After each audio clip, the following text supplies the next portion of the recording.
নমস্কার বন্ধুরা, শুভ অষ্টমী। সবাইকে অনেক অনেক মহা অষ্টমীর ভালোবাসা। সবাই অনেক অনেক ঠাকুর দেখো। আর আমাদের এই যে ঘরটা পাতা হয়েছে না, আমি এটা ধূপ বাতি দিয়েছি। বাতিটা দেখো নিমতে দিয়ে জ্বলতে জ্বলতে এতটুকু আর আছে। আর এখন দিয়ে ভিডিওটা শুরু করলাম। এইটা আমাদের সপ্তমীর দিনে এই ঘর দিতে হয়, আর সব মানে চৌকাটে চৌকাটে ফোঁটা দিতে হয়। আর তোমাদেরকে আমি এই পুষ্পাঞ্জলি দিয়ে আসলাম। এখন ওই 6টার দিকে বাজে। এবার এই যে বাইকে হাঁকছে, সকাল 6:24 মানে সন্ধি পুজো শুরু হবে। আর আমার পুষ্পাঞ্জলি দেওয়া হয়ে গেছে।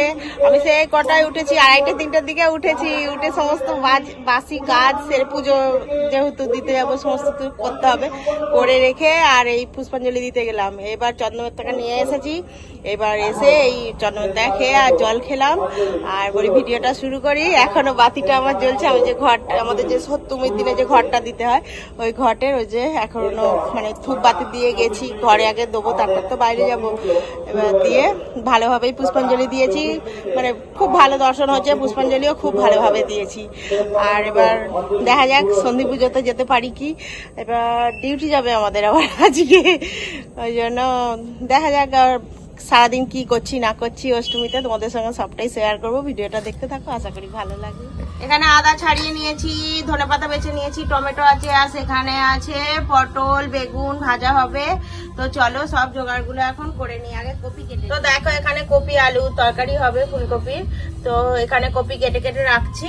এখানে এখন একটা কপি আছে। তো চলো সব জোগাড়টা করে নিই।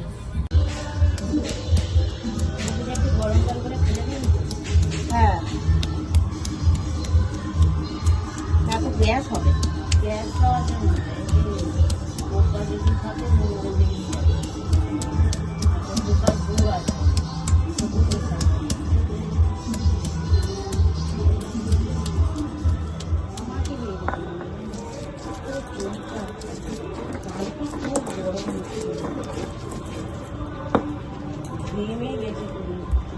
প্রচুর গরম।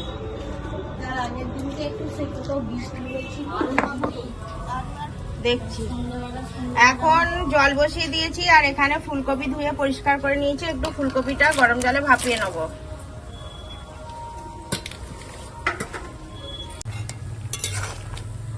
দেখো ফুলকপিটা এখন ভাপানো হয়ে গেছে। চলো জল ঝরিয়ে নেব চুবড়িতে দিয়ে।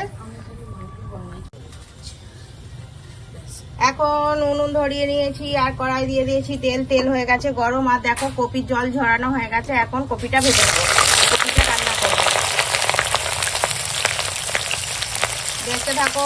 মহাষ্টমীতে আমি নিরামিষ রান্না করবো। সবাইকে বলছি আমরা কি বলে মহাষ্টমীতে নিরামিষ খাই। তো দেখতে থাকো নিরামিষ রান্নাগুলো আমি কিভাবে করি। আর আমরা সবাই খুব আনন্দ করে খাবো নিরামিষ রান্না বাড়ি করে। হ্যাঁ তাই তো রে। হ্যাঁ, দেখো ফুলকপিগুলো এরকম হালকা সুন্দর করে একদম ভেজে নিয়েছি। এবার তুলে নেব। খুব সুন্দর ভাজা হয়েছে, তাই না? ফুলকপিটা নামিয়ে নিচ্ছি ওই তেলে। এখন আলুটা ভেজে নেব। ফুলকপির আলুটা হালকা ভাজা হয়েছে। এখন এই তেলটা এইখানটার মধ্যে 5 ফোড়ন আর তেজপাতাটা দিয়ে দিলাম। দিয়ে একসঙ্গে ভাজবো। ফোড়নটা আগে দিয়ে, কেন ফোড়নটা জ্বলে যাবে, আলুটা ভাজতে ভাজবে, ওই জন্য ফোড়নটা পরে দিলাম।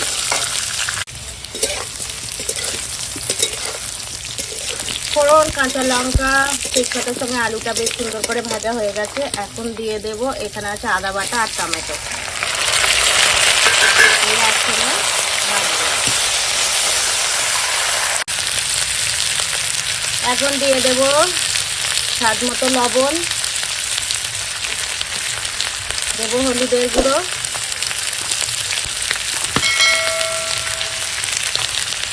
দেবো লঙ্কার গুঁড়ো। কাঁচা লঙ্কাটা খুব ঝাল, অল্প দিলাম। আর নিরামিষ, এখন মশলার সঙ্গে কষাবো। এখন মশলার সঙ্গে আনাজ এই মশলা কষানো হয়ে গেছে। এখন দিয়ে দিলাম জল।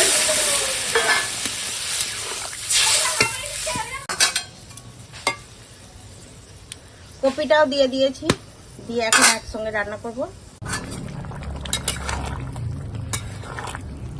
দেখো ফুলকপিটা এখন সুন্দর করে রান্না হয়ে গেছে। এখন দিয়ে দেবো উপর থেকে ধনেপাতা কুচি। ধনেপাতা কুচি দিয়ে ভালো করে মিশিয়ে নেব, দিয়ে আমার ফুলকপি রান্না হয়ে যাবে। দেখো ভালো করে মিশিয়ে নিয়েছি। এবার তরকারিটাকে উনুন দিয়ে নামিয়ে ফেলবো। ঘুগনি সাজলাবো, ওই জন্য একটু কাঠখোলায় জিরে ভেজে নিচ্ছি। এটা জিরেটা ভেজে করে ঠান্ডা করে নিয়ে আর গুঁড়িয়ে নেবো। এখন ওই যে জিরেটা কি বলে ঠান্ডা হয়ে গেছিল, গুঁড়িয়ে নিচ্ছে। আর দেখো এদিকে জিরে গোড়াতে কেমন লাগছে, গুঁড়ি নাও। দেখো গোড়ানো হয়ে গেছে খুব সুন্দর করে। এখানে মটরটা একটু প্রেসারে সিটি দিয়ে নিয়েছি আর খুব সুন্দরই সেদ্ধ হয়ে গেছে। দাঁড়াও দেখাই, এই দেখো ভালো সিদ্ধ হয়ে গেছে। এখন উনুন ধরে নিচে কড়া দিয়েছি তেল, আর এখন দিয়ে দেবো জিরে ফোড়ন আর তেজপাতা, আর দিয়ে দেবো এখানে আছে টমেটো কুচি, কাঁচা লঙ্কা কুচি, আর দেবো আদা বাটা,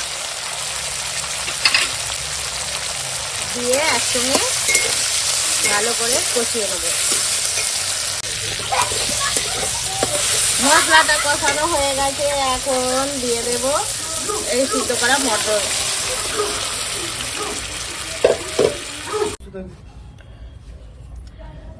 এখন দিয়ে দেব স্বাদ মতো লবণ,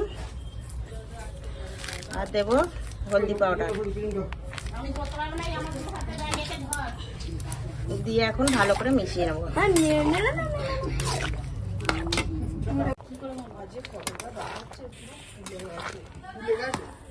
ঘুগনিটা রান্না হয়ে গেছে, আর এখন এই জিরে গুঁড়ো দিয়ে দিলাম। আর এই মানে এরকম অকেশনে কার ঘরে কি হবে এসব বলা যায়।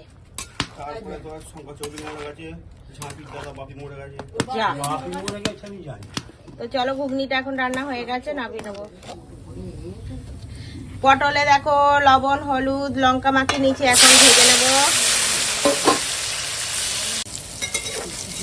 দেখো পটলগুলো এখন সুন্দর করে সব ভাজা হয়ে গেছে, আর তুলে নেব।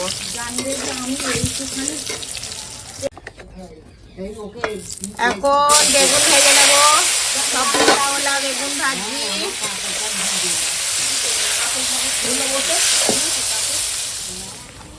সব রান্না হয়ে গেছে, লাস্টের লুচিটা ভাজছি। লুচিটা ভেজেই আমরা সবাই মিলে একসঙ্গে খাবো। আর এই যে একজন গোল করে দিচ্ছে, একজন বেলে দিচ্ছে, একজন ঢাল ধরে বসে। মাসি গোল করছে তাই তো? হ্যাঁ মাসি গোল করছে, মাইমা বেলছে, দিদা বসে আছে।